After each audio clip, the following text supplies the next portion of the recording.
Cumprimento a igreja na paz do Senhor. Amém.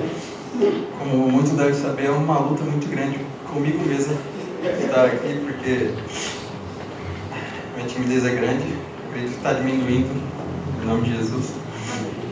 E hoje não é oficialmente um sábado com graça, mas como todo sábado na igreja é sábado com graça. Era para eu ter trazido a palavra no sábado passado, mas por alguns imprevistos não pôde acontecer. Então hoje eu vou trazer a palavra como se fosse um sábado com graça que os jovens preparam no culto, né? Eu vou trazer a palavra em Deus e Engenharia, que é a profissão que eu escolhi para mim, que eu estou estudando para isso. E a engenharia ela tem várias vertentes. A gente pode trabalhar com projetos, manutenção, construção, análise. E o maior dos criadores que nós conhecemos é Deus. E antes de começar realmente aqui, eu gostaria de ler em Isaías 40, 26.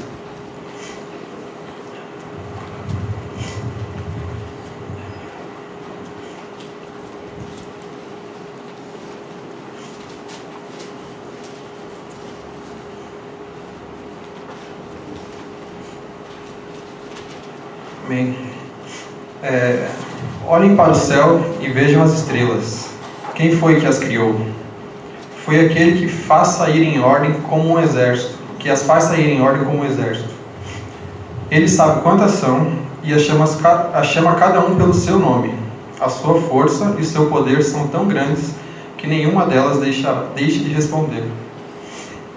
Então esse versículo mostra a grandeza de Deus, o poder dele, que na imensidade da nossa quantidade de estrelas, conhece cada um pelo nome, a chama pelo nome, e elas respondem. Os irmãos podem se sentar. Estava pensando nisso em casa aqui. Bom, agora eu vou começar a falar. Vou ler primeiro uma definição da engenharia. A engenharia é o ramo. Não, engenharia mecânica, desculpa. É o ramo da engenharia que cuida de projeto, construção, análise, operação e manutenção de sistemas mecânicos. O engenheiro mecânico é responsável por projetar e desenvolver motores, veículos, máquinas e sistemas termodinâmicos para todo tipo de indústria. Então aqui deu para ter uma ideia de que é bem amplo o mercado, a área de atuação da engenharia. E eu gostaria de frisar em duas partes aqui, que é o projeto de construção e a manutenção. Fazer um paralelo com a palavra de Deus nessas duas partes, nessas duas vertentes. Começando pelo projeto. Nós temos exemplos que a relação de Deus com as criações ela é muito maior do que simplesmente a parte mecânica das coisas. E o homem, por exemplo, a gente pode construir prédio, construir casas que podem vir cair, desabar. A gente constrói veículos que precisam de manutenções no passar do tempo. Construímos foguetes que poucos segundos após o lançamento acabam explodindo por alguma falha. E mesmo com todo o avanço que a gente tem, o homem ele é limitado no conhecimento. Lá no início da Bíblia, em Gênesis, a gente evidencia a maestria de Deus no quesito criação, construção, que fez de algo sem forma e vazio o que a gente vive hoje aqui, nosso mundo, que é a criação mais antiga e complexa, que foi engenhosamente criada pelo maior de todos os engenheiros e arquitetos, que é o nosso Deus. As medidas são precisas e exatas. E esse é o motivo pelo qual Deus não voltou atrás em nenhuma decisão da criação do mundo. Tudo que Ele criou foi de uma vez só, Ele acertou na primeira. Ele criou os seres vivos, cada um deles com a sua função específica no nosso ecossistema. Criou nós, os seres humanos, e para nós Ele fez tudo, não só para nós, mas para todos os seres vivos. Ele fez tudo da mais perfeita forma, de modo que nós não tivéssemos dificuldade na nossa passagem pela terra, para que a gente tivesse alimento e abundância, que a gente não precisasse trabalhar arduamente, e que a gente não precisasse de uma constante manutenção, seja espiritual, seja física nossa. Mas lá no Jardim do Éden, quando o Adão e Eva comeram a fruta do conhecimento do bem e do mal, ele fez uma escolha. E essa escolha acarretou em uma mudança nessa criação de Deus. O que eu quero dizer aqui é que Deus cria as coisas da mais perfeita forma, mas nossas escolhas acabam interferindo nessas criações. Deus tem o objetivo que Deus criou, tem o objetivo de funcionar da mais perfeita forma. Como, porém, eu já disse no Jardim do Éden, o homem continua fazendo escolhas ruins. E essas escolhas têm influência nas criações de Deus. Um dos maiores exemplos na questão do nosso meio ambiente é as nossas escolhas que destroem a camada de ozônio. Deus criou perfeitamente e nós, não mal agradecidos, acabamos destruindo isso. Desculpa se estiver um pouco corrido, um pouco confuso. E nós, como cristãos, nós precisamos passar por constante manutenção. Não só manutenção de ir no médico, fazer check-up, fazer uma academia, musculação, alguma coisa, mas a gente precisa de uma manutenção espiritual. E a gente precisa participar da manutenção na vida dos nossos irmãos também. E como a gente pode fazer isso? Eu vou agora fazer um paralelo entre a manutenção, que na engenharia a gente pode ter engenheiro de manutenção, e a palavra de Deus. Eu vou dar as definições de manutenção. É a ação de manter, sustentar, consertar ou conservar alguma coisa. Nós, como máquinas criadas por Deus, precisamos de manutenção. E eu vou comentar agora alguns tipos de manutenção que a gente vê em máquinas. Eu não sou muito chegado em carro, não tinha como ser um pouco diferente disso. Eu vou começar pela manutenção preventiva, que é aquela manutenção que a gente faz quando deixa o carro na revisão, que são programadas. Ela é uma manutenção feita quando não há defeito no equipamento. Ela é feita para prevenir possíveis defeitos, possíveis avarias. Ela serve como uma precaução para que não haja surpresas agradáveis, acidentes que possam pôr em risco a vida, nossas vidas, né? E um paralelo que eu fiz com a palavra de Deus foi no livro de Mateus 24:42, que diz: Vigiai, pois, porque não sabeis a que hora há de vir o Senhor. Então, nesse caso, a gente precisa sempre estar fazendo uma manutenção na nossa vida espiritual, sempre procurando santificação, procurando fazer a obra da mais perfeita forma. A gente precisa estar sempre fazendo uma manutenção da nossa vida espiritual, sempre visando agradar a Deus, para que a gente não venha cair em tentação, para que a gente não venha cair na fé.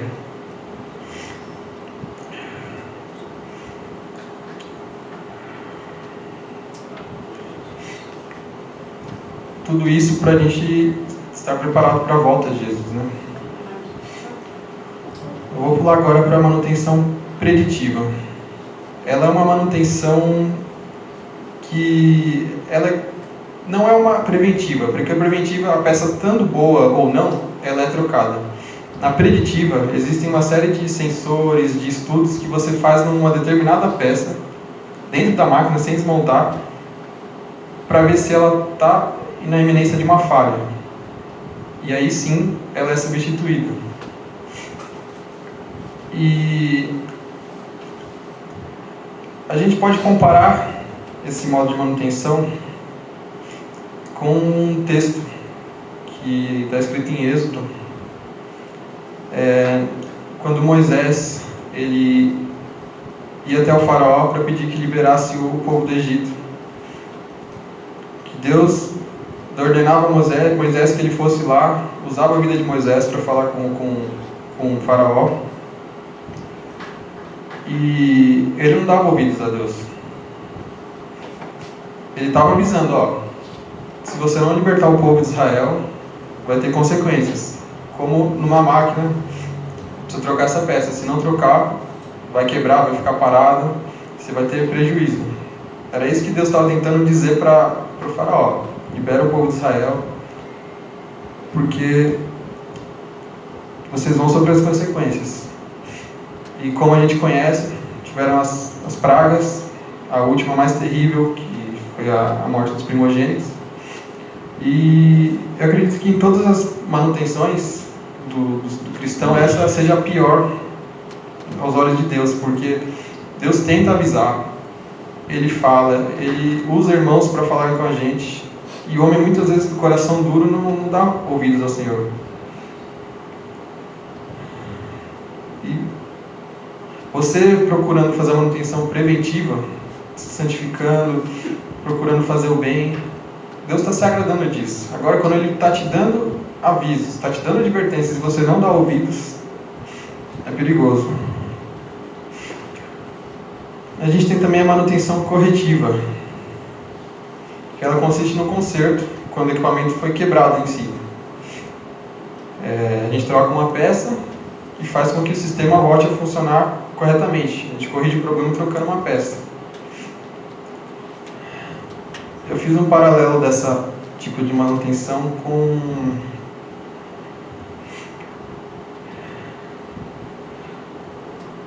o texto que está escrito no livro de João, no capítulo 8, trata da mulher que foi pega cometendo ato de adultério. Que ela, por ações erradas, por atitudes erradas dela, ela sofreu as consequências disso. Ela quebrou, vamos dizer assim. E nisso Deus, Ele chegou para aquela mulher, chegou para aqueles que estavam acusando e perguntou se quem ali não tinha pecado. E todos foram embora, se dispersaram. E Deus recomendou àquela mulher que ela fosse, mas não pecasse mais. Esse não pecar mais é o que eu entendo como trocar a peça, trocar o modo de agir. A gente se arrepender realmente do nosso pecado e ter novas atitudes, novas ações. Bom, eu sei que foi bem rapidinho, mas a palavra que eu tinha preparado para isso achei que ia demorar um pouco mais. Só que antes de concluir, eu gostaria de também dar um testemunho aqui que eu já estava preparando faz tempo, que já aconteceu também faz um tempo. Eu já estava praticamente 2 anos procurando estágio. Estava no fim da minha... no fim da minha faculdade. E esses 2 anos fazia dinâmica, me inscrevi em programa de estágio e nada. Eu me entristecia muito com isso. Ficava pensando, quanto vai ser, Senhor?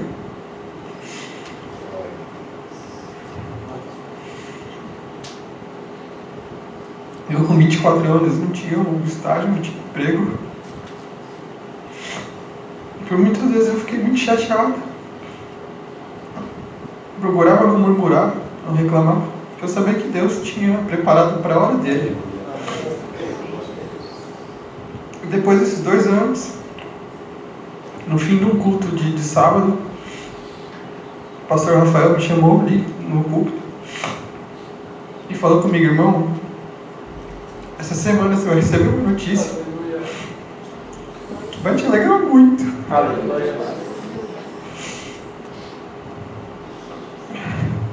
E eu já imaginei que fosse isso. Nessa semana, que ele disse, eu recebi uma ligação de um professor que eu tinha mandado um e-mail para um programa de estágio da empresa que ele trabalhava, me chamando para conversar com ele, para ele apresentar o programa. Eu fui, conversei com ele e depois de conversar com ele, eu voltei para casa e não estava muito feliz. Eu até fiquei pensando, poxa Senhor, será que eu não sou um agradecido? O Senhor disse que eu ia ficar feliz com a notícia e estava tanto esperando por um estágio, e depois de conversar eu não fiquei feliz.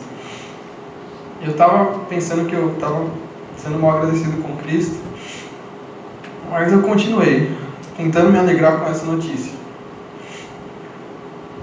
Alguns dias depois, ou um dia depois, eu recebi uma ligação de um outro programa de estágio que eu já tinha feito. Eu já tinha feito uma entrevista para 2 áreas dessa empresa e não tinha passado.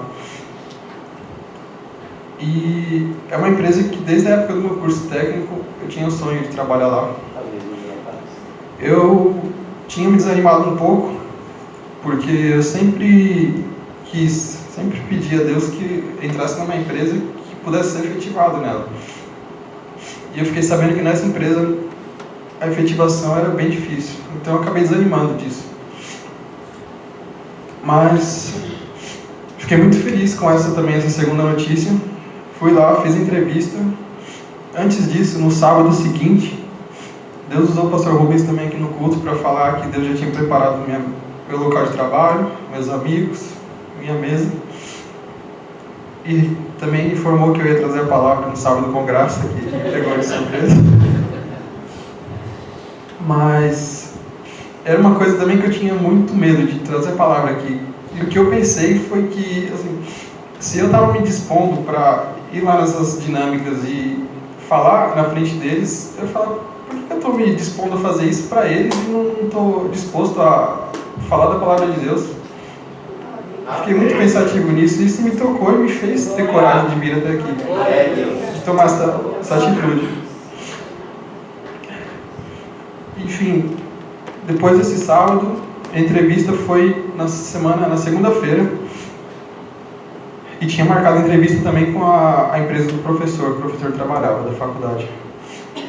No domingo, minha mãe e eu, a gente veio pedir oração para o pastor Rafael, ele orou e falou que ele via Deus comigo naquele lugar, no dia da entrevista.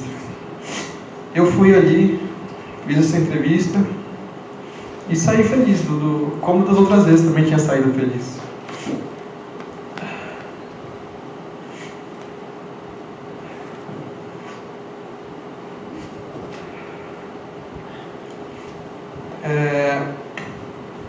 Era para eu ter feito a entrevista via Skype, pelo computador, com a empresa que o professor trabalhava, na segunda-feira.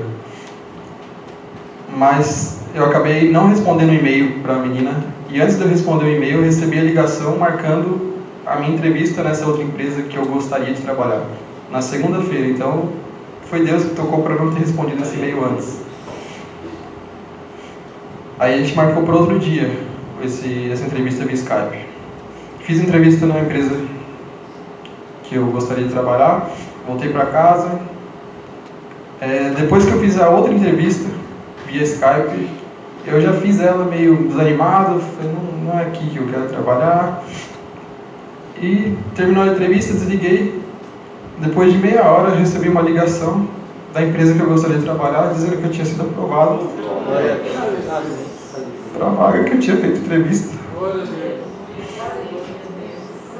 E mesmo com essa vitória, ainda estava muito apreensivo, porque eu tive alguns problemas com a faculdade, com a questão no semestre que eu estava, que o estágio exigia que eu tivesse até o final desse ano cursando a faculdade.